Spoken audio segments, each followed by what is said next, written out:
ధృవతార మూడవ భాగం. రెండవ భాగంలో రవితేజకు రజితతో పరిచయం, రజిత జ్ఞాపకాలు వస్తాయి. కథ కొనసాగుతుంది. రవితేజ సెలవులకి ఇంటికెళ్ళాడు. అతను వెళ్ళిన దగ్గర నుంచి రజితకు కాలం మందకొడిగా నడుస్తున్నట్లుగా ఉంది. హఠాత్తుగా జీవితంలో సందడి తగ్గిపోయింది. అతను వెళ్ళిన 4 రోజులే అయినా 4 యుగాలైనట్టుగా ఉంది రజితకు. అస్సలు పొద్దుపోవటం లేదు. లైబ్రరీ నుంచి పుస్తకాలు తెచ్చుకొని చదువుదామని పుస్తకం తెరిస్తే దానిలోనూ అక్షరాలకు బదులుగా రవితేజ రూపం కనిపిస్తుంది. డాబా మీద చల్లటి గాలిలో సాయంత్రపు శోభను చూస్తూ పడుకుంటే నీలాకాశంలోనూ అతని రూపమే కనిపిస్తుంది. ఏ పని చేస్తున్నా అతని రూపమే కనిపిస్తుంది. అతని మాటలే వినిపిస్తున్నాయి. పిచ్చి పట్టినట్టుగా ఉంది రజితకు. ఆ రోజు రాత్రి 10 గంటలైంది. రవితేజను గురించిన ఆలోచనతో నిద్ర పట్టక ఏడుస్తూ కూర్చుంది. తల్లికి దూరమైన పసిపాప ఎలా తల్లడిల్లిపోతుందో అలా ఉంది. రవితేజ 4 రోజులు కనిపించకపోయేసరికి రజిత పరిస్థితి. అమితంగా ప్రేమించుకున్న వాళ్లకి, మతిలేని పిచ్చివాళ్లకు తేడా ఉండదు. ప్రేమించుకునే వాళ్లకు ఒకరిని గురించి మరొకరికి తప్ప మిగతా ప్రపంచంతో వాళ్లకు సంబంధం ఉండదు. పిచ్చివాళ్లకు అంతే. రవితేజ అప్పుడే ఊరు నుంచి వచ్చాడు. రజిత గది తలుపులు తెరిచి ఉండటంతో ఆ రూంలోకి వచ్చాడు. ట్యూబ్ లైట్ కాంతిలో గుమ్మం నిండుగా నిల్చున్న రవితేజ కనిపించటంతో కళ నిజమా అన్నట్టుగా అతన్నే చూస్తూ నిల్చుంది. ఎంతో సేపటి నుంచి ఏడుస్తున్నట్టుగా ఆమె కళ్ళు ఎర్రగా ఉబ్బి ఉన్నాయి. ఇంకా కళ్ళల్లో తడి ఆరనే లేదు. ఆమెనలా చూస్తుంటే రవితేజ మనసులో అవ్యాజమైన ప్రేమానురాగాలు వెల్లువలా పొంగాయి. రజిత అని పిలిచాడు ప్రేమగా. అంతే, ఒక్క ఉదుటున అతని గుండెల మీద వారిపోయింది ఏడుస్తూ. రజిత కన్నీటితో అతని షర్టు తడిసిపోతోంది. అంతకు ముందెప్పుడు రజితలా అతని గుండెల్లో ఒదిగిపోలేదు. ఆప్యాయంగా, ప్రేమగా పసిపాపను లాలించే తల్లిలా రజిత జుట్టును నిమురుతూ చాలాసేపు అలాగే ఆమెను హత్తుకొని నిల్చున్నాడు రవితేజ. 10 నిమిషాల తర్వాత గాని దుఃఖపు ఉధృతి తగ్గలేదు రజితకు. ఏం జరిగింది? ఎందుకు ఏడుస్తున్నావు? రజిత చుట్టూ చెయ్యేసి నడిపిస్తూ మంచం దగ్గరకు తీసుకొచ్చి మంచం మీద కూర్చోబెట్టి నిదానంగా అడిగాడు. వెక్కిళ్ల మధ్య సమాధానం చెప్పలేకపోయిందామే. ఎందుకు ఏడుస్తున్నావు? మీరు ఊరెళ్ళి వారం రోజులైంది. అన్ని రోజులు మిమ్మల్ని చూడకుండా ఎలా ఉండగలననుకున్నారు? అంది ఏడుస్తూనే. నన్ను చూడకుండా ఉండలేనని నాతో నువ్వెప్పుడూ చెప్పలేదుగా?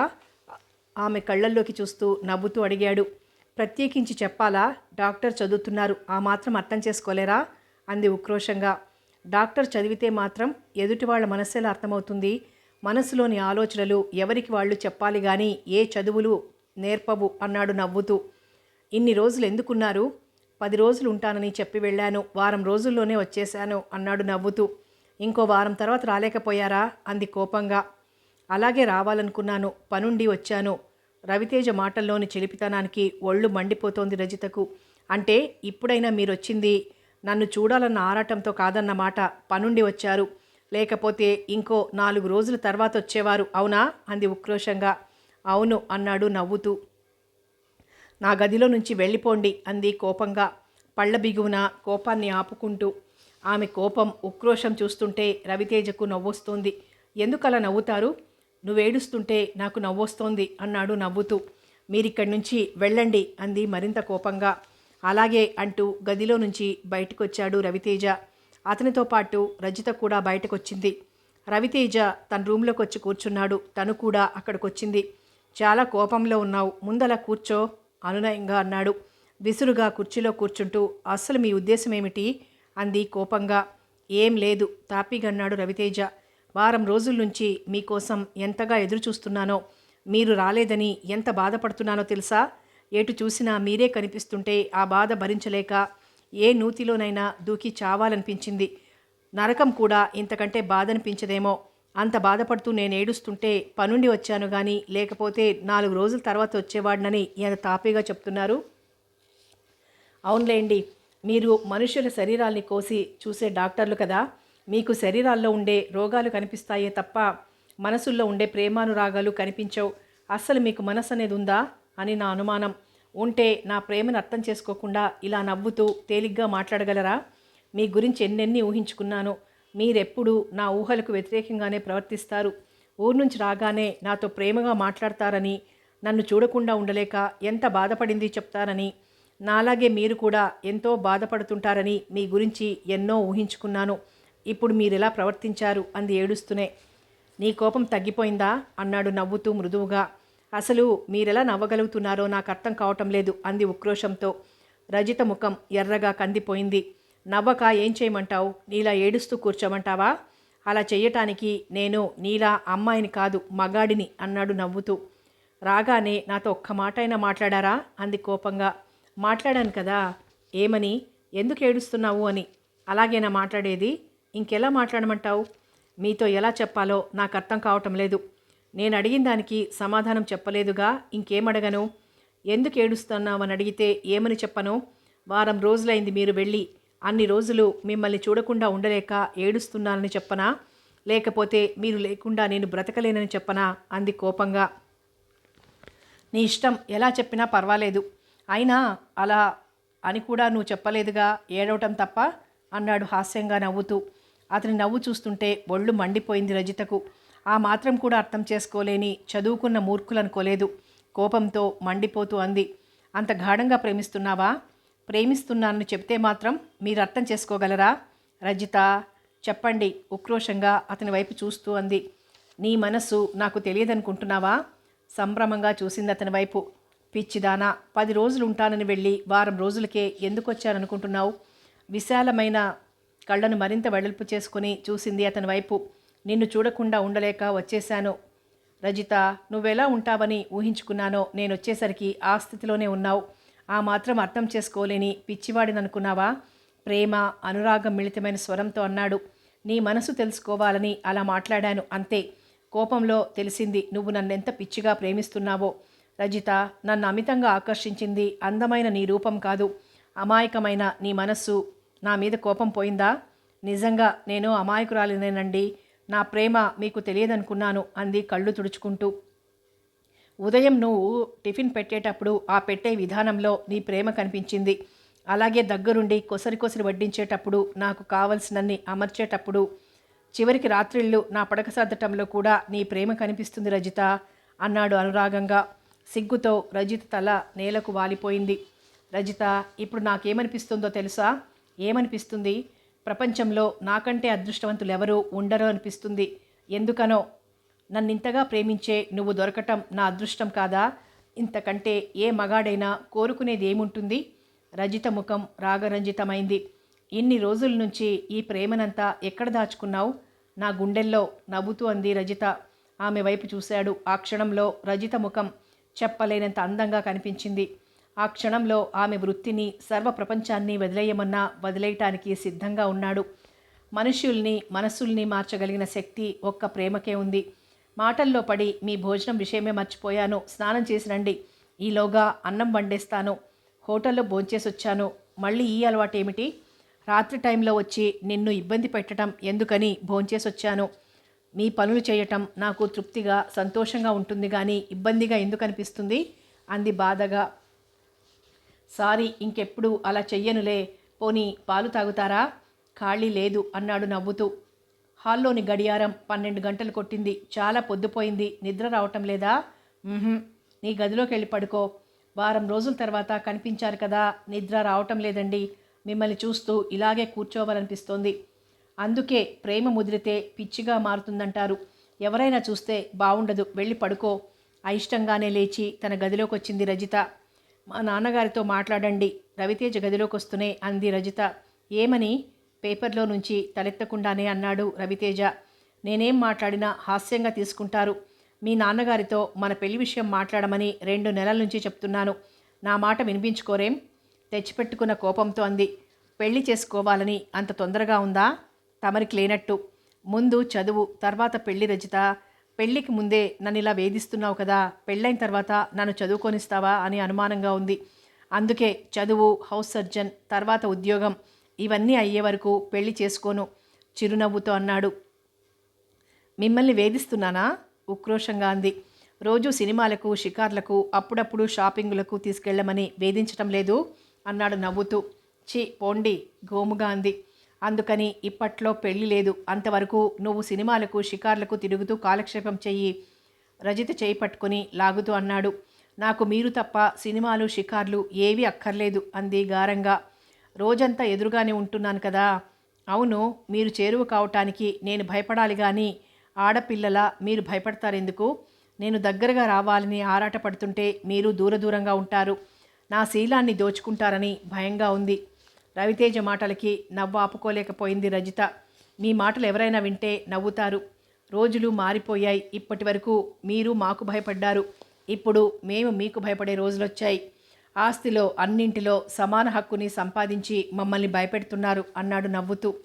ఏమండి, ఒకసారి మీ గుండెల మీద పడుకోవాలనుందండి అంది గోముగా. తప్పండి, పెళ్ళయ్యేంత వరకు అలాంటి కోరికలు కోరకూడదండి ఆమెను అనుకరిస్తూ నవ్వుతూ అన్నాడు. అస్సలు నన్ను పెళ్లి చేసుకోవాలన్న ఉద్దేశం మీకుందా లేదా?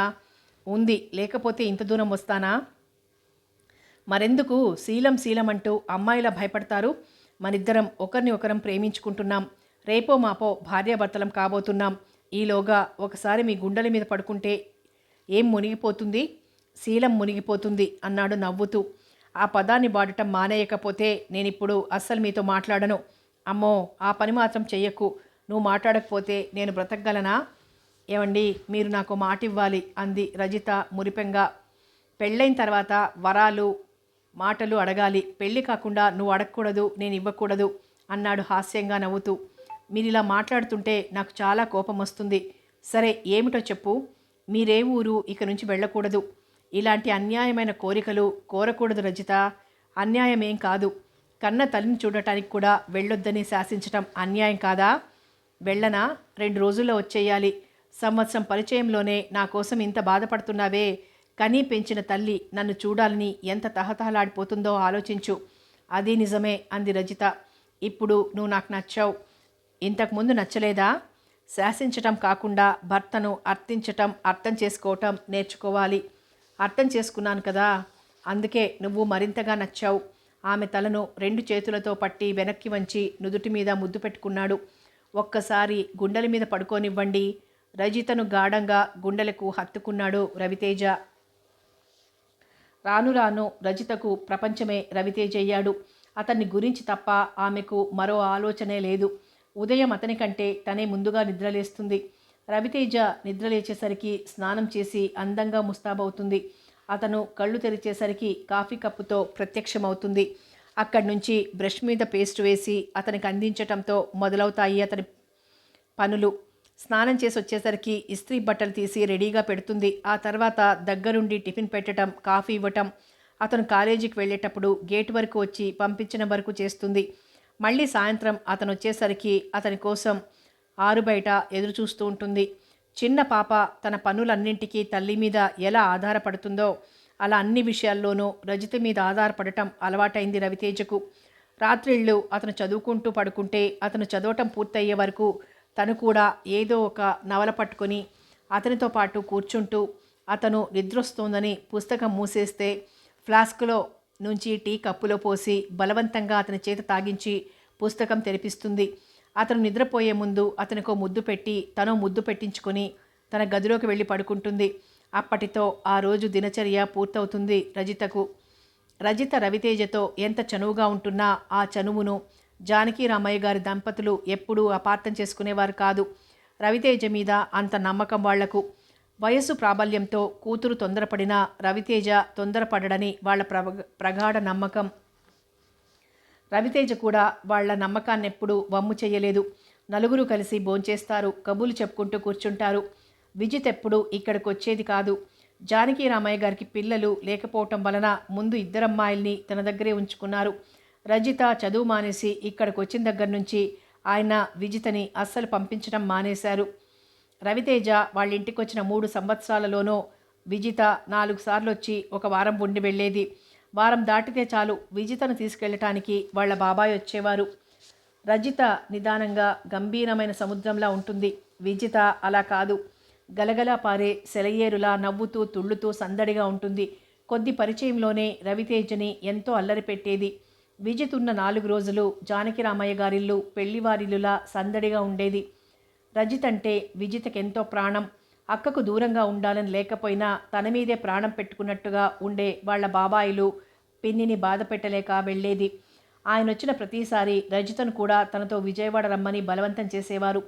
విజిత కోసమైనా వెళ్ళేది, కానీ ఇప్పుడు విజిత కంటే కూడా రవితేజ ఎక్కువ కావటంతో అతనికి దూరంగా వెళ్ళలేక ఎవరెంత బలవంతం చేసినా బయలుదేరేది కాదు. విజిత మొదటిసారిగా వచ్చినప్పుడే అర్థం చేసుకుంది రజిత రవితేజను అమితంగా ప్రేమిస్తుందని. కులాలు మతాలు ఒక్కటే, ఆస్తి విషయంలో రవితేజ తమకంటే పై అంతస్తులో ఉన్నాడు. డాక్టర్, అంతకు మించి ఏ ఆడపిల్లైనా ఏం కోరుకుంటుంది?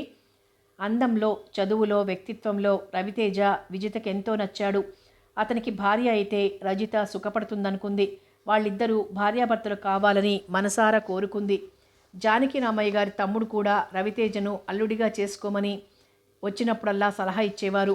ఉన్న ఆస్తినంతా రజితకిచ్చి పెళ్లి చేయమని, విజిత పెళ్లి బాధ్యత, కట్నం అన్నీ తను చూసుకుంటానని, తనకున్నదంతా విజితదే కాబట్టి విజితను గురించి ఆలోచించకుండా రజిత పెళ్లి ఘనంగా జరిపించమని చెప్పేవాడు. రవితేజ చదువు పూర్తి కావటం కోసం చూస్తున్నారు జానకి రామయ్య గారు. 2 నెలల్లో చదువు పూర్తవుతుంది. వెళ్ళి రవితేజ వాళ్ళ నాన్నగారితో అన్ని విషయాలు మాట్లాడి పెళ్లికి ముహూర్తం పెట్టిద్దామన్న ఆలోచనలో ఉన్నారాయన. ఇంకో వారంలో చదువు పూర్తవుతుంది. హౌస్ సర్జన్ అక్కడే చెయ్యటమా, గుంటూరులో చెయ్యటమా అన్నది రవితేజ ఇంకా నిర్ణయించుకోలేదు. అతని చదువు పూర్తవగానే అతను వెళ్ళిపోతాడు. పెద్దవాళ్ళు వెళ్ళి సంప్రదింపులు, ముహూర్తాలు నిర్ణయించటం అంతా అయ్యేసరికి కనీసం 2 నెలలైనా పడుతుంది. అన్ని రోజులు అతన్ని చూడకుండా ఉండటం ఎలా అన్నది పెద్ద సమస్య అయింది. ఈ మధ్య ఇరువురి మధ్య సాహచర్యం అధికమైంది. ఎన్ని పనులున్నా చదువునైనా అశ్రద్ధ చేశాడు కానీ రజితను మాత్రం నిరుత్సాహపరచడు. ఒక్కో రోజు చెప్పిన టయానికి అతను రాకపోతే ఎంత పొద్దుపోయినా అతను వచ్చే వరకు అలాగే ఎదురు చూస్తూ కూర్చునేది. ఆమెను చూడగానే ఎంతో జాలేసేది రవితేజకి. రావటం ఆలస్యమైనందుకు కారణాలు, సంజాయిషీలు చెప్పేవాడు. ఎన్నో కబులు చెప్పి నవ్వించేవాడు. ఆమె ఏ కారణంగానైనా అలిగి మాట్లాడకుండా కూర్చుంటే ఆమెను ప్రసన్నమయ్యే వరకు తప్పించిపోయేవాడు. ఆమె ముఖం ముడుచుకుంటే చాలు అతనికి ప్రాణం పోయినంత బాధగా ఉండేది. తనను గురించి అతను అలా బాధపడటం ఎంతో ఆనందంగా ఉండేది రజితకు. అప్పుడప్పుడు అతనితో కలిసి బయటకెళ్ళినప్పుడు చాలామంది అమ్మాయిల చూపులు రవితేజ మీద నిలవటం గమనించేది. రజిత కళ్లకు అతను అపురూపమైన వ్యక్తిలా కనిపించేవాడు. అంతటి సమర్థుడైన వ్యక్తి తనవాడు అనుకుంటేనే ఆనందంతో హృదయం పొంగిపోయేది. రజితకి రోజులు అందమైన కలలా గడిచిపోతున్నాయి. అనుక్షణం అతనితో కలిసి ఉండటం, అతని మాటలు వినటం, అతని ప్రేమను పొందటం మరో సుందరమైన ప్రపంచంలో విహరిస్తున్నట్టుగా ఉందామెకు. రవితేజ మాటల్లో చూపించే అనురాగం, కళ్ళల్లో కురిపించే ప్రేమ చూస్తే రజితకి అతను ఎంత అపురూపమో అర్థమయ్యేది. అల్లరిగా, హాస్యంగా కనిపించే రవితేజ నలుగురి మధ్య ఉన్నప్పుడు గంభీరమూర్తిగా ఉండేవాడు. రవితేజ చదువు పూర్తయింది. ఆ రోజు ఉదయం నుంచి ఏడుస్తూ కూర్చుంది రజిత. ఆ పగలంతా ఫ్రెండ్స్తోనే సరిపోయింది రవితేజకు. భోజనం చేయటానికి కూడా తీరలేదు. ఇంటికి వచ్చేసరికి ఏడుస్తూ కూర్చుంది రజిత. జానకి రామయ్య గారు, లక్ష్మి మువ్వలవాని పాలెంలో ఉన్న బంధువులింటికి పెళ్లికెళ్లారు. రజితని రమ్మని ఎంత చెప్పినా వాళ్లతో వెళ్ళలేదు. కన్నీటితో తడిసిన రజిత ముఖాన్ని చూడగానే మనస్సును మెలిపెట్టినట్టనిపించింది రవితేజకు. అతన్ని చూడగానే చల్లటి గాలికి వర్షించే మేఘంలా ఆమె దుఃఖం మరింత అధికమైంది. పెద్దగా ఏడ్చింది. రజిత, ఏమిటిది చిన్నపిల్లలా, ఎందుకు ఏడుస్తున్నావు అని అడిగాడు అనునయంగా. రజిత దుఃఖం మరింత అధికమైంది. ఫ్రెండ్స్ అందరూ ఈ రోజుతో విడిపోతున్నారు కదా, అందుకని ఒకళ్ళనొకళ్ళు వదల్లేదు. నువ్వు ఏడుస్తూ కూర్చుంటావని అనుకుంటూనే ఉన్నాను. ఇలా అయితే ఎలా చెప్పు? రజితను దగ్గరకు తీసుకోబోయాడు. కోపంగా, విసురుగా దూరంగా జరిగింది Rajitha. Sorry, I'm very very sorry. Rajitha గడ్డం పుచ్చుకొని బ్రతిమాలాడు.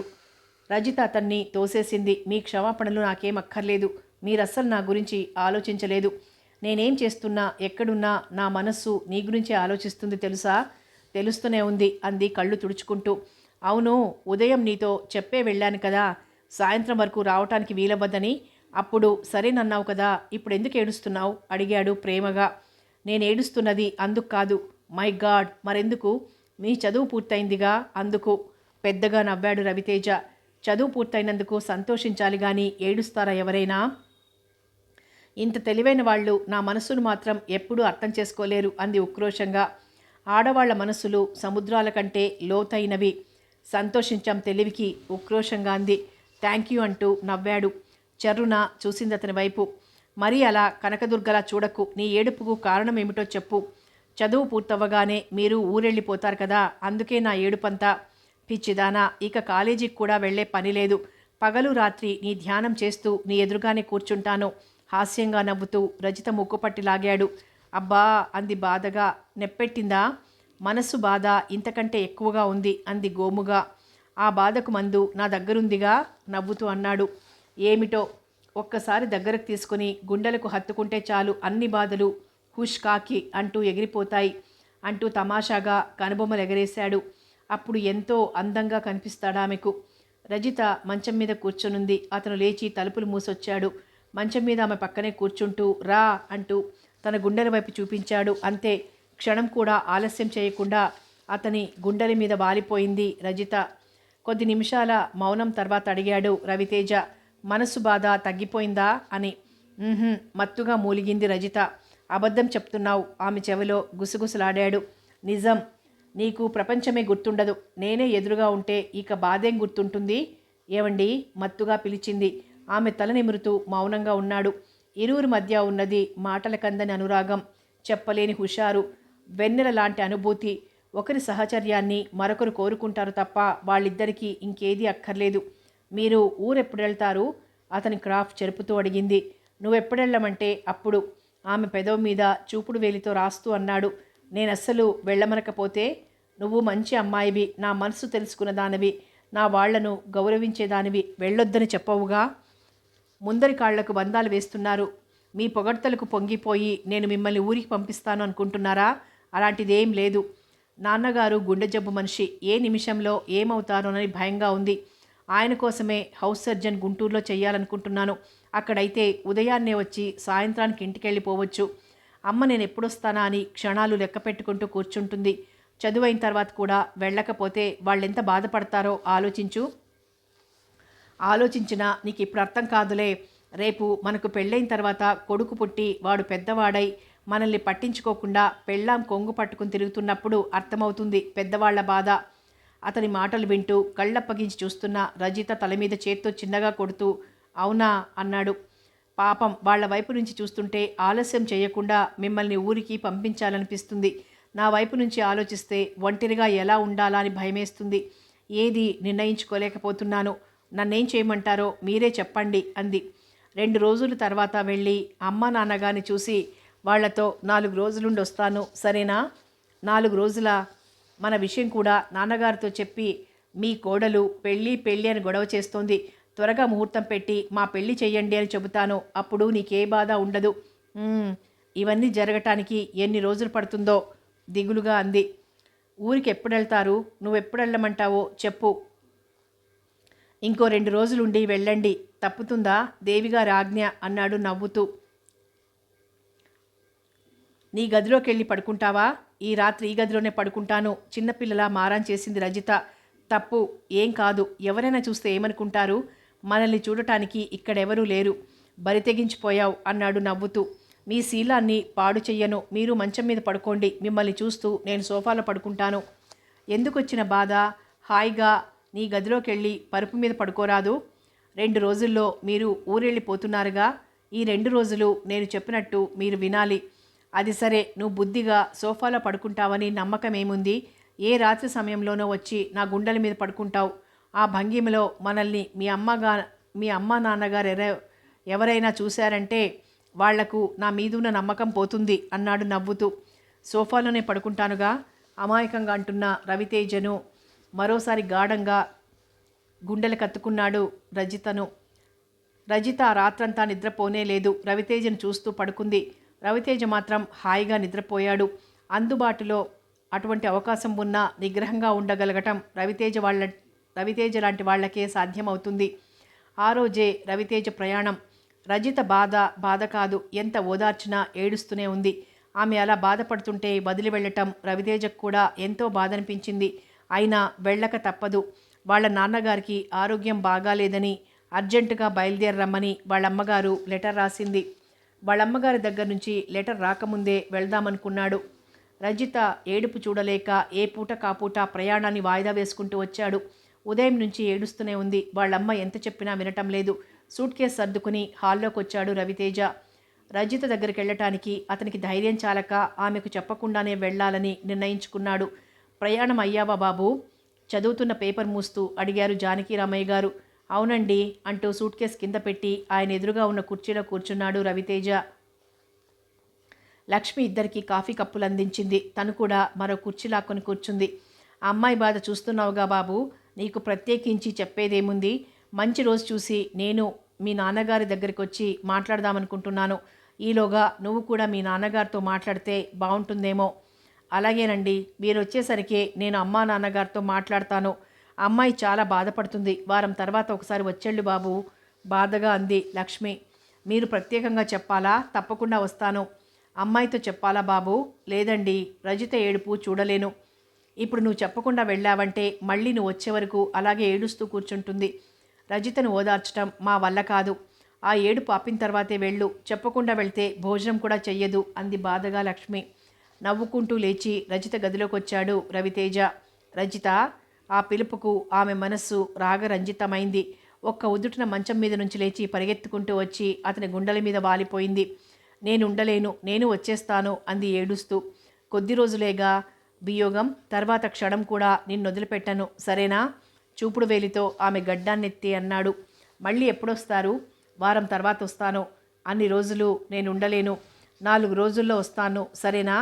ఏమండి, మీ అమ్మ బాధపడుతుందని పరితపిస్తున్నారు కానీ లేకపోతే పంపేదాన్ని కాదు. మిమ్మల్ని చూడకుండా 24 గంటల కంటే ఎక్కువ ఉండలేను అని అతని ఛాతీ మీద ఒత్తుగా పెరుగున్న జుట్టును నిమురుతూ అంది. నాకు తెలుసు రజిత. ఆమె తల మీద ముద్దు పెట్టుకున్నాడు. 4 రోజుల్లో వస్తారు కదూ? పిచ్చిదానా, నేను మాత్రం నీకు దూరంగా ఉండగలనా? మీకోసం ఎదురు చూస్తూ నేను కిటికీ దగ్గరే కూర్చుంటాను. రాకపోతే ఏడుస్తాను, తెలుసుగా? తెలుసు అన్నాడు నవ్వుతూ. 1 గంటకల్లా ఇక్కడుండాలి. మీ అమ్మ నాన్నగారు వరండాలోనే ఉన్నారు. నేను ఇంతసేపు నీతో గుసగుసలాడితే ఏమనుకుంటారు చెప్పు? ఇక వెళ్ళిరానా అన్నాడు. నీళ్లు నిండిన కళ్ళతో అతని వైపు చూసింది. నువ్విలా కన్నీళ్లతో వీడ్కోలిస్తే నే వెళ్ళగలనా? చిరునవ్వుతో పంపించాలి. ఎలా వస్తుంది నవ్వు? గుండె కాలిపోతుంటే అంది కళ్ళు తుడుచుకుంటూ. కళ్ళు నుంచి వర్షంలా కురుస్తున్నాయి కన్నీళ్లు. నవ్వాలి. అలాగే అంది రాని నవ్వుని బలవంతంగా పెదవుల మీదకి తెచ్చుకుంటూ. క్షణం కూడా రజిత ఎదురుగా ఉండకుండా వరండాలోకి వచ్చాడు. ఆ క్షణం దాటితే మళ్ళీ ఏడుస్తుంది. సూట్ కేసు తీసుకుని బయలుదేరాడు. జానకిరామయ్య గారు స్టేషన్కి వస్తానన్నారు. వద్దని ఆటోలో తనొక్కడే బయలుదేరాడు. అతను స్టేషన్లోకి వచ్చేసరికి బండి కదలటానికి సిద్ధంగా ఉంది. ప్లాట్ఫామ్ మీద గబుక్కనెక్కేశాడు. ట్రైన్ కదిలింది. రవితేజ స్టేషన్కి బయలుదేరగానే రజిత కూడా ముఖం కడుక్కుని చీర మార్చుకుని ఆటోలో స్టేషన్కి వచ్చింది. ఆమె స్టేషన్లోకి రావటం, బండి బయలుదేరటం ఒకేసారి జరిగింది. కన్నీటితో వెళ్ళిపోతున్న రైలు చూస్తూ చెయ్యి ఊపింది రజిత. పాపం రవితేజ రజిత స్టేషన్కి వస్తుందని ఊహించలేదు. అందుకే అటువైపు చూడలేదు. బండి కనిపించకుండా వెళ్ళిపోయే వరకు కారిపోతున్న కన్నీళ్లను కూడా తుడుచుకోకుండా చెయ్యి ఊపుతూ అలాగే నిలబడిపోయింది రజిత. బండెళ్ళిపోయి చాలాసేపైందమ్మా. ఇంకో బండి పట్టాల మీదకి రాబోతోంది. ఎక్కే దిగే జనంతో రద్దీగా ఉంటుంది. ఇంటికెళ్ళనమ్మా అన్నాడు రైల్వే కూలీ జాలిగా చూస్తూ రజిత వైపు. కళ్ళు తుడుచుకొని స్టేషన్ బయటకొచ్చింది. 4 తర్వాత విశాఖ వెళ్దామనుకునేంతలో రవితేజ నాన్నగారు పోయారు. అనారోగ్యంతో ఆయన చాలా రోజులుగా బాధపడుతున్నారు. కర్మకాండలు అయ్యే వరకు రవితేజ నెక్కడికి వెళ్ళకూడదన్నారు పెద్దవాళ్ళు. అదీగాక తను కూడా లేకపోతే వాళ్ళమ్మగాని ఓదార్చేవాళ్ళు కూడా ఎవరూ లేరు. అందుకే ఇల్లు కదలలేకపోయాడు. రవితేజ వాళ్ళ నాన్నగారు పోయినప్పుడు జానకిరామయ్య గారు, లక్ష్మి, రజిత ముగ్గురు వచ్చెళ్ళారు. మళ్ళీ 15వ రోజు జానకిరామయ్య గారు ఒక్కరే వచ్చి కార్యక్రమాలన్నీ పూర్తయ్యే వరకు ఉండి మాధురీదేవికి ఓదార్చి రవితేజకు ధైర్యం చెప్పి వెళ్ళారు. భర్త పోయి పుట్టెడు దిగులతో ఉన్న ఆమెతో పెళ్లి విషయం మాట్లాడలేక ఆ విషయం కూడా ఎత్తకుండా విశాఖ వచ్చేశారు జానకిరామయ్య గారు. తండ్రి పోవటం, ఆస్తి గొడవలు, వీటి మధ్య రవితేజ కూడా విశాఖ వెళ్ళలేకపోయాడు. రోజు ఉదయాన్నే వచ్చి సాయంత్రానికి ఇంటికి వెళ్ళొచ్చని హౌస్ సర్జన్ని గుంటూరులో జాయిన్ అయ్యాడు. ఎన్ని పనులున్నా వారానికి 2 లెటర్స్ రాసేవాడు రజితకు.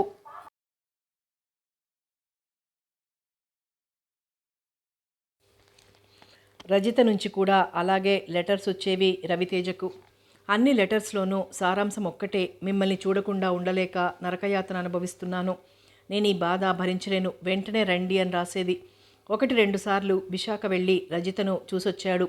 రజితకి ఎంతో బాధనిపించింది. తన మీద బెంగతో చిక్కి శల్యమైన ఆమెను చూస్తుంటే ప్రేమ మనిషిని ఎంతగా హింస పెడుతుందో అర్థమైంది. వెంటనే ఆమెను పెళ్లి చేసుకొని తనతో తీసుకెళ్దామనుకున్నాడు. వాళ్ళ నాన్నగారు పోయి కొద్ది రోజులే కావటం వలన అతను కర్మ చేశాడు కాబట్టి సంవత్సరం వరకు పెళ్లి చేసుకోకూడదన్నారు. ఆ మాట చెప్పింది ఇంకెవరన్నా అయితే వాళ్ళ మాటలు తోసిపుచ్చేవాడు. చెప్పింది జానకి రామయ్య గారు. మన పెద్దవాళ్ళు ఎందుకో అలా నిర్ణయించారు. ఆ సాంప్రదాయాన్ని కాదనటం ఎందుకు బాబు? అయినా మీ అమ్మగారు మీ నాన్నగారు పోయిన బాధ నుంచి మానసికంగా కోలుకోలేదు. ఈ స్థితిలో పెళ్లి పనులేం చేయగలుగుతుంది? ఇంకా కొద్ది నెలలు పోతే ఆమె కూడా కోలుకుంటుంది. ఆక్షేపణ లేకుండా ఉంటుంది. నా మాట వినుబాబు. రజిత బాధ చూస్తుంటే నీడలా నీకలా అనిపించటం సహజమే, కానీ మిగతా విషయాలు కూడా ఆలోచించాలి కదా అని నచ్చజెప్పారు. దాంతో రవితేజ పెళ్లి విషయం వాయిదా వేయక తప్పలేదు. హౌస్ సర్జన్ కూడా ఇంకో నెలలో పూర్తి కావస్తుంది.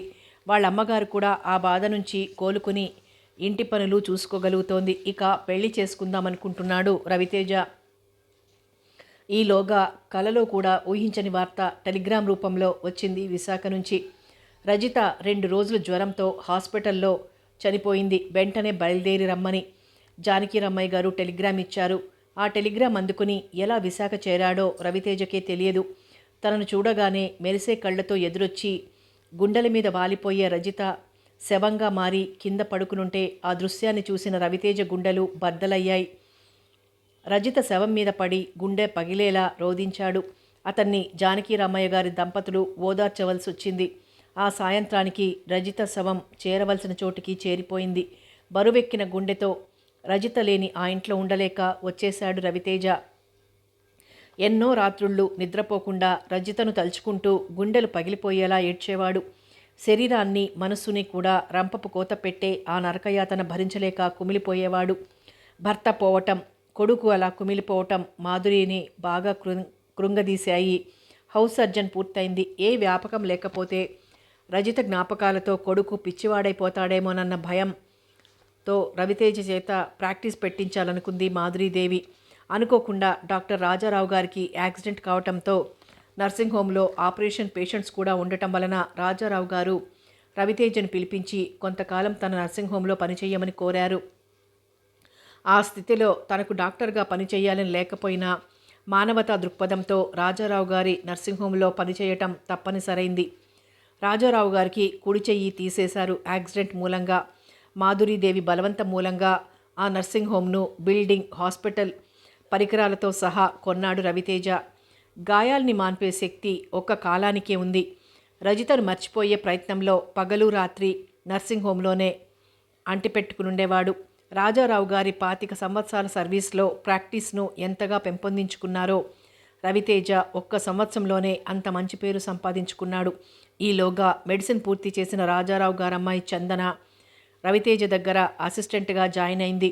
జాలి గుణం, వృత్తి పట్ల గౌరవం, భక్తి ఉన్న చందన రాకతో ఆ నర్సింగ్ హోం పరువు ప్రతిష్టలు మరింత ఇనుమడించాయి. రవితేజ అయినా ఎప్పుడైనా ఒకసారి హాస్పిటల్కి రావటం 1 గంట లేట్ చేస్తాడేమో కానీ చందన మాత్రం నిమిషం కూడా ఆలస్యం చెయ్యదు. ఆనందమైతే అవసరమైతే భోజనం కూడా చేయకుండా రోజంతా హాస్పిటల్లోనే ఉంటుంది. వృత్తి నిర్వహణ, చందన సహచర్యం, వాళ్ళమ్మగారి ప్రేమ, గడిచిపోతున్న కాలం రవితేజ గుండెల్లో రజిత చేసిన గాయాన్ని కొంతవరకు మాంచాయి. మీ నాన్నగారు మీ పెళ్లి చూడకుండానే పోయారు. నన్నైనా నీ పెళ్లి చూడనివ్వు. ఈ జబ్బుతో మీ నాన్నగారిలాగే ఏదో ఒక నిమిషంలో నేను కూడా పోతాను, పెళ్లి చేసుకోమని మాధురీదేవి గొడవ చెయ్యని రోజంటూ లేదు. రవితేజ మనసంతా ఆక్రమించుకున్నది ఆ రజిత రూపమే. ఈ జన్మలో ఆ రూపాన్ని తుడిచేసి మరో రూపాన్ని నింపుకోలేడు. రవితేజ పెళ్లి చేసుకోకపోతే తమ వంశం తన కొడుకుతోనే ఆగిపోతుందేమోనన్న దిగులుతోనే మాధురీదేవి ఆరోగ్యాన్ని పాడు చేసుకుంటోంది. హాస్పిటల్లో ఉన్నంతసేపు ఎలాగో గడిచిపోతుంది. ఒంటరిగా కూర్చుంటే చాలు ప్రేమతో నిండిన రజిత మాటలు, ఆమె రూపమే గుర్తుకొచ్చేది. అటువంటి ప్రేమ దేవతను ఎవరు మాత్రం మర్చిపోగలరు? అలా మర్చిపోగలిగితే ప్రేమకు విలువేముంది? రజిత ఫోటో గుండెల మీద పెట్టుకుని ఆ రోజంతా తనేం చేశాడో చెబుతాడు. ఆ రోజు వచ్చిన సంపాదనను ఆమె ఫోటో ముందు పెట్టి, రజిత, ఇదిగో నీ డబ్బు, నీకు కావలసినవన్నీ కొనుక్కో, నీకోసం ఇంకెంతైనా సంపాదిస్తాను అంటూ కుమిలి కుమిలి ఏడుస్తాడు. రజిత, నువ్వు లేని ఈ సంపాదన, ఈ పేరు ప్రతిష్టలు ఇవన్నీ నాకెందుకు? నాకు కూడా నీ దగ్గరికి రావాలనుంది. కానీ అమ్మ కోసం ఆ పని చెయ్యలేకపోతున్నాను. శారీరకంగా ఇక్కడున్నానే గాని మానసికంగా నీతోనే ఉంటాను అని ఎన్నో రాత్రిళ్ళు కుమిలిపోయేవాడు. క్రమంగా అంత బాధ తగ్గినా రోజు ఉదయం నిద్రలేవగానే రజిత ఫోటో వైపు చూస్తాడు. రాత్రుళ్ళు ఆమె ఫోటోను గుండెల మీద పెట్టుకుని పడుకుంటాడు. జరిగిన విషయాలన్నీ ఫోటోతో చెప్పుకుంటాడు. రజిత ఫోటో ఒకటి అతను పడుకునే పరుపు కింద, మరొకటి అతని పర్సులో ఉంటాయి. ఇలా యాంత్రికంగా రోజులు గడుపుతున్న సమయంలో 4 నెలల క్రితం ఉద్యోగరీత్యా విజిత వచ్చింది. రజిత, విజిత కవలలు కావటం వలన ఇద్దరు అన్ని విషయాల్లోనూ ఒక్కటిగానే ఉంటారు. విజితను చూస్తూ రజితను మర్చిపోగలుగుతున్నాడు. విజితను చూస్తున్నంతసేపు రజిత చనిపోయింది అన్న విషయం అతనికి గుర్తుకు రాదు. విజితతో అతనికి రజితే కనిపిస్తుంది. ఆ కారణంగానే అతను ఆమెకు దగ్గరవుతున్నాడే తప్ప విజిత మీద ప్రేమతో కాదు. విజిత ఆ ఇంట్లోకి వచ్చిన దగ్గర నుంచి కొడుకులో కనిపిస్తున్న మార్పు గమనిస్తూనే ఉంది మాధురీదేవి. విజితను కోడలిగా చేసుకోవాలనుంది. వాళ్ళకి కావాలని ఏకాంతాన్ని కల్పిస్తోంది. ప్రేమను పెంపొందించుకునే అవకాశాలను సృష్టిస్తోంది. విజిత తన కోడలైతే కొడుకు రజితను మర్చిపోయి ఆమెతో సుఖంగా ఉంటాడని ఆమె నమ్మకం. ఎక్కడో గడియారం 3 గంటలు కొట్టిన చప్పుడు వినిపించింది. బరువెక్కిన హృదయంతో లేచి తన రూంలోకి వెళ్ళి పడుకున్నాడు రవితేజ. అతని ఆలోచనలకు భయపడి నిద్ర దూరంగా పారిపోయింది. పరుపు కింద నుంచి రజిత ఫోటో తీసి గుండెల మీద పెట్టుకున్నాడు. రజిత, విజిత చూశావా నా మీద ఎంత నేరం మోపిందో? నేను నిన్ను మర్చిపోయానట. ప్రేమను గురించి మాట్లాడే అర్హత కూడా లేని వ్యక్తినట. ఎంత మాటన్నది! నన్నెందుకు ఒంటరివాడిని చేసిపోయావు? మీరు డాక్టర్ చదవటం, డాక్టర్గా పనిచేయటం నాకు ఇష్టం లేదండి అనేదానివి. అందుకేనా నేను ప్రాక్టీస్ పెట్టకముందే వెళ్ళిపోయావు? అలా అనుకోగానే ఆ రోజు రజితన్న మాటలు మనసులో మెదిలాయి. ఒకరోజు మాటల మధ్యలో, రజిత, నేను ప్రాక్టీస్ ఎక్కడ పెట్టాలన్నది ఇంకా నిర్ణయించుకోలేదు. మా ఫ్రెండ్స్ అందరూ సిటీల్లో ప్రాక్టీస్ చేయాలనుకుంటున్నారు. నాకు మాత్రం మా ఊళ్ళోనే పెట్టాలనుంది. నీ అభిప్రాయం ఏమిటి అన్నాడు. నాకు అస్సలు మీరు డాక్టర్ చదవటమే ఇష్టం లేదు. నాకు మీరు పరిచయం అయ్యేసరికే చదువుతున్నారు కాబట్టి ఏం చేయలేకపోయాను. ప్రాక్టీస్ పెట్టడం మాత్రం అస్సలు ఇష్టం లేదు. అదేమిటి, డాక్టర్ అయి ఉండి ప్రాక్టీస్ పెట్టకుండా ఏం చెయ్యాలి? ఏం డాక్టర్ అయితే మాత్రం ఇంకేం చేయకూడదా? ఏదైనా బిజినెస్ చేయండి. డాక్టర్ కావాలని నా చిన్నతనం నుంచి ఎన్నో కలలు కన్నాను. డాక్టర్ అయ్యాను. ప్రాక్టీస్ పెట్టి పేదవాళ్ళకి ఉచితంగా వైద్యం చేస్తాను. ఆశయం బాగానే ఉంది. ఉచితంగా వైద్యం చేయటం మొదలు పెడితే పేరు వస్తుంది కానీ పొట్ట నిండేదేలా అంది రజిత నవ్వుతూ. మా నాన్నగారు సంపాదించిపోయింది మనకు చాలు. నేను సంపాదించనక్కర్లేదు. మనకైతే సరిపోతుంది. రేపు మనకు 4 పిల్లలు పుడితే ఎలా? మై గాడ్ నవ్వుతూ తల కొట్టుకున్నాడు రవితేజ. ఏమిటలా నవ్వుతారు? ఈ రోజుల్లో 4 పిల్లలా? అంతకుముందు 2 లేక 3 అన్నారు. ఇప్పుడు 1 లేక 2 అంటున్నారు. గవర్నమెంటు గొంతు చించుకొని అరిచి చెబుతున్నా నీకు వినిపించటం లేదా? నువ్వు ఎలుకల సంతానాన్ని ఉత్పత్తి చేస్తుంటే నేను గానగెద్దులా వాళ్ళ కోసం, వాళ్ళ చదువుల కోసం, పెళ్ళిళ్ళ కోసం కష్టపడాలి. అందరికీ ఉచితంగా కుటుంబ నియంత్రణ ఆపరేషన్లు చేసి దేశ జనాభాను తగ్గించాలనుకుంటున్న నేను 4 పిల్లల్ని కనటమా? ఎవరైనా పిల్లలు ఎంతమందిని అడిగితే 4 ఎలా చెప్పటం? నా వల్ల కాదు. ఇక ఆపుతారా మీ ఉపన్యాసం అంది ఉక్రోషంగా.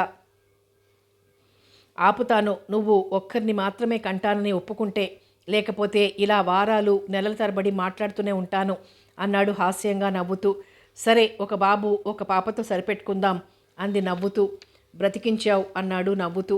అవును, ఆస్తి లేకుండా పిల్లలు ఎక్కువ మంది అయితే బాధపడాలి కానీ మనకు ఆస్తి ఉంది. డాక్టర్గా 2 చేతులా సంపాదిస్తారు. మీరు కూడా పిల్లలంటే భయపడతారేం? 4 పిల్లల్ని మనం బ్రతికించుకోలేమా? లేము హాస్యాన్ని అభినయించాడు. ఎందుకు లేము? అతన్ని అనుకరించింది రజిత. కేవలం ఆస్తి ఉంటేనే సరిపోదు. పిల్లలు ఎక్కువైన కొద్దీ సమస్యలు కూడా ఎక్కువే అవుతాయి. ఉదాహరణకి కొన్ని సమస్యలు వివరించమంటావా? వివరించండి అంది నవ్వుతూ. మనిద్దరం కలిసి సరదాగా సినిమాకి వెళ్దామనుకున్నామనుకో. 2 పిల్లలైతే చెరకళ్ళు ఎత్తుకొని వెళ్ళిపోవచ్చు. అదే 4 అయ్యారనుకో, ఎలా వెళ్తాం? ఆటోలోనో రిక్షాలోనో వెళ్తాం. అప్పుడు ఆటో అతను 25-50 అడుగుతాడు. ఆ ఖర్చులు భరించలేక వారానికి ఒకసారి సినిమాకి వెళ్ళేవాళ్ళం. అప్పుడు నెలకొకసారి వెళ్లాల్సి వస్తుంది. సినిమాలు మానేసి టీవీలో వచ్చే సినిమాలతో సరిపెట్టుకుంటే సరిపోతుంది. మనం ఏదైనా ఊరు వెళ్దాం అనుకున్నామనుకో, విపరీతమైన రద్దీతో ఉండే రైల్లో మన పిల్లలు నలుగురిని ఎక్కించేసరికి అది కాస్త వెళ్ళిపోతుంది. ప్రయాణాలు చేయటం మానుకుంటే సరిపోతుంది. ప్రయాణం అంటూ చేయకుండా ఎలా ఉండగలం? అంత అవసరమైనప్పుడు ఈ రైళ్లు బస్సులు లేకుండా హాయిగా కారులో వెళ్ళి రావచ్చు. సరే, ఇలాంటి సమస్యలన్నీ వదిలేద్దాం. ఇంతకంటే ముఖ్యమైన సమస్యలు మరికొన్ని ఉన్నాయి. అవి కూడా ఏమిటో సెలవివ్వండి మహానుభావా అంది నవ్వుతూ. నువ్వు ప్రెగ్నెంట్ అనుకో, అప్పుడు కొంతకాలం, ఆ తర్వాత డెలివరీ అయిన తర్వాత మరికొంతకాలం దూరంగా ఉండాలి కదా నీకు నేను. అది మనిద్దరికి ఎంత బాధగా ఉంటుంది. దానికి ఏం అనలేకపోయింది రజిత. 1-2 సార్లు అనుకుంటే తండ్రిని కాబోతున్నాను అన్న ఆనందంతో ఎలాగో సరిపెట్టుకోవచ్చు. అదే 4 సార్లు అయితే ఆ విరహం భరించటం ఎంత కష్టంగా ఉంటుంది. ఈసారి ఆలోచనల్లో మునిగిపోయింది రజిత. 4 పిల్లల్ని కనటం అంటే కనీసం సగం రోజులు విరహాన్ని అనుభవించాలి. అంతేకాదు 4 పిల్లలకి స్నానాలు చేయించి భోజనాలు పెట్టి వాళ్ళని స్కూళ్ళకు పంపేసరికి ఓపిక కాస్త అయిపోతుంది. ఇక నాకు సపర్యలేం చేస్తావు?